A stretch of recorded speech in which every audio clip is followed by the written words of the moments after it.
Today all in one day. 1. Had to call and try to negotiate a lower medical bill for MRI that they billed as 2 separate MRIs. It was a lot more than I expected and I have a high deductible plan, failed here. Still on the hook for $2K plus out of pocket, till Minnesota is on the higher end of MRI costs. 2. Comcast raised the internet monthly bill by $25 per month. Was able to get it lowered but had to sign a 12-month contract, which included a free trial of Instant TV, which I tried to remove but they kept claiming it won't cost me anything extra. I'm still skeptical about it. 3. Landlord accidentally added an extra parking spot to our March rent, $75. Easy fix. 4. Grocery delivery from shipped charged for items that weren't delivered. They fixed it after an email. This is life now. Or maybe it has always been this way. Feels like everyone is out to get you and it's just so tiring sometimes. Does anyone else feel like this lately? What are some things you guys have caught? As long as there are no consequences for companies ripping you off, it's not going to stop. Even going debt-free doesn't stop it, but it does cut down on the noise. If you ever need to get out of the Comcast contract, don't tell them you want to cancel it. First log in and change your services and pick a new plan without a contract. Then you can cancel service because you are no longer on a contract plan. I was told this by a Comcast rep when I asked them to lower my rates when I said I was concerned about the contract. Amen. This is why I do not auto-pay things. My cable and home security are the worst. Seems like I call them a couple times a year because they creep up in cost over time. Homeowners insurance and medical are next. My homeowners just automatically goes up a few hundred every year. Last year it went up almost $1,000. Fortunately I read the statements, it is paid through my mortgage holder. I found new insurance and dropped them. They wanted to renegotiate, but I said no. I routinely get bills from medical providers for co-pays I paid at the point of service. I think they just generate small invoices hoping people pay them. It seems to never end.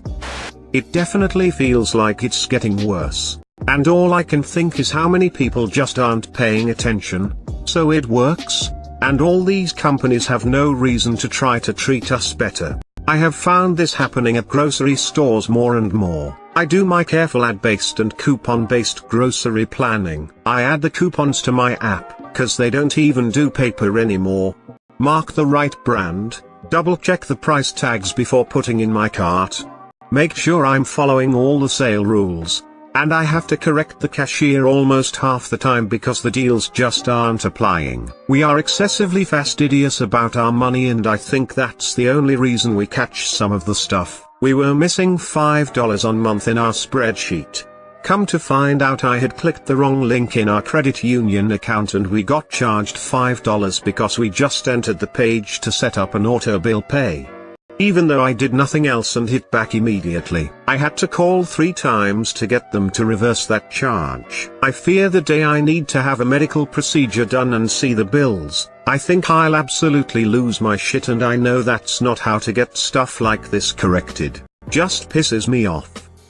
Moved to Japan. When I first lived here my landlord company, one of the largest in Japan, literally owns thousands of apartments, spent 45 minutes trying to find a way to give me back the rent for the last month. I had prepaid but ended up moving out early. I didn't ask for my money back and didn't expect anything. I didn't even understand what they were trying to do for the first 30 minutes. Ultimately they couldn't do it because I informed them too late, the day I was moving out, and because I didn't have a Japanese bank account. The next year I came back, and again left 2 weeks early. This time I was prepared with a friend's bank account. Imagine my surprise when a month later they not only paid back the excess rent, but also the excess rent of the previous year. They knew it was my second time there. But I hadn't even mentioned that I left early last year, let alone that I was owed money. As far as I was concerned it was my fault for not informing the earlier. And that level of honesty is not an exception, it's absolutely the rule here. About a year and a half ago when I was moving towns with a friend and my SO, we applied for an apartment that you had to put down a $1 Oh, deposit, red flag.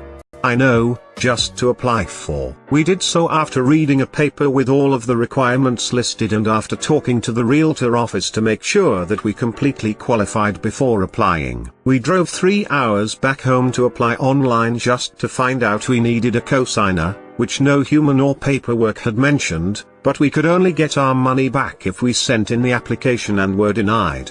Easy. No cosigner equals no approval. Our application gets denied but they still try to keep our $1. Oh, because we didn't follow the application process correctly. I had a very angry 2-minute conversation with a bitch named Brittany over the phone and lo and behold that money was refunded shortly thereafter along with an email from Brittany's boss apologizing for the whole affair. Take that, realtor scum. Notice how there are never any errors that benefit you? These are not mistakes. Yes, I have seriously been in arguments with Verizon Citibank, my health insurance re me having to come home from my job. I can't talk extensively on the phone or be on hold for a long time at work, and deal with oversights, mistakes and whatnot, and you need to be intensely vigilant. So I'm complaining that I can't come home from my job and then be expected to do their job. It's too much! Exclamation mark. Sorry, this is modern life now, check everything. Every time. They are all out to get you. Was recently on a call with Verizon regarding bill. I finally got fed up and said okay, I'm recording you now, just so if you change it again later I can reference this. Yeah, that $20 came off the bill real quick. Removed.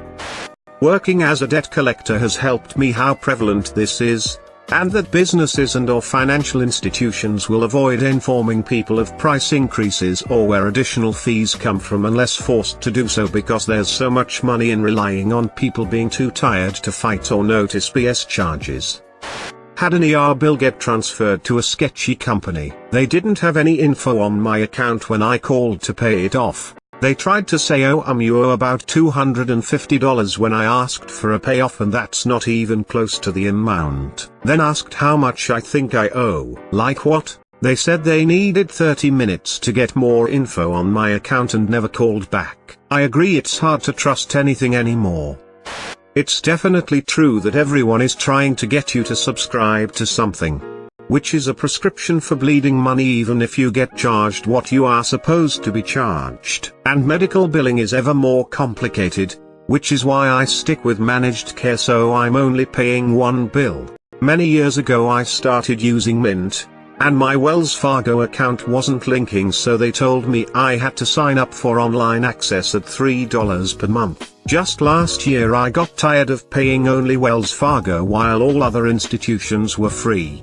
I called them up to see if it could be removed, and they said it was never actually needed. Further, they said they never would have told me that it was needed and that I should trust the guy because he works in tech and I must have signed up for it for some other reason. Oh, and when I was using autopay from my bank to pay my mortgage and the taxes changed by a few cents, Citi Mortgage's algorithm got confused and decided it should all go to additional payments to principal. I figured it out before too long, but couldn't get all the money recharacterized so I had to come up with a few extra months mortgage payments, but now I guess I'm ahead.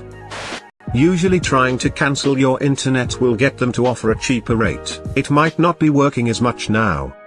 I just did the Comcast thing. They charged me for the instant TV so you need to get on the phone with them ASAP and get it removed. They can remove it. If they don't, you will get charged for it and some dollar broadcast fee.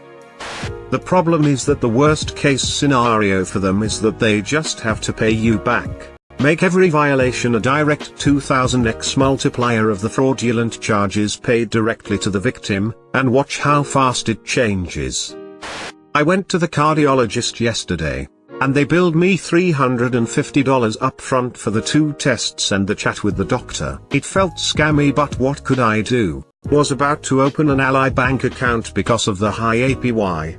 But then I saw a post about somebody's money just vanishing. I'm starting to think my money's fine as is. Stagnant but not at risk. I question odd-looking medical bills. And it once took up my entire lunch hour, mostly on hold, before finally getting one place to stop sending fake invoices. Once needed work done on the house, and my husband sent me up the block to a small company with $1 cash in hand, to put a deposit down. Never heard from them again. I worry that my husband's the kind of guy that'll get scammed in his old age, because he's so keen on showing how trustworthy he is. I just got the wrong laptop battery off of Amazon. Have ordered one before, so it's really weird how I could have ordered the wrong one. Worried that they won't let me return it. Of course it's some obscure company in China. It's a lifestyle, trying to avoid fees and extra charges at every turn. My husband thinks it's not worth the time. But every dollar saved is a dollar in the bank in case we get robbed.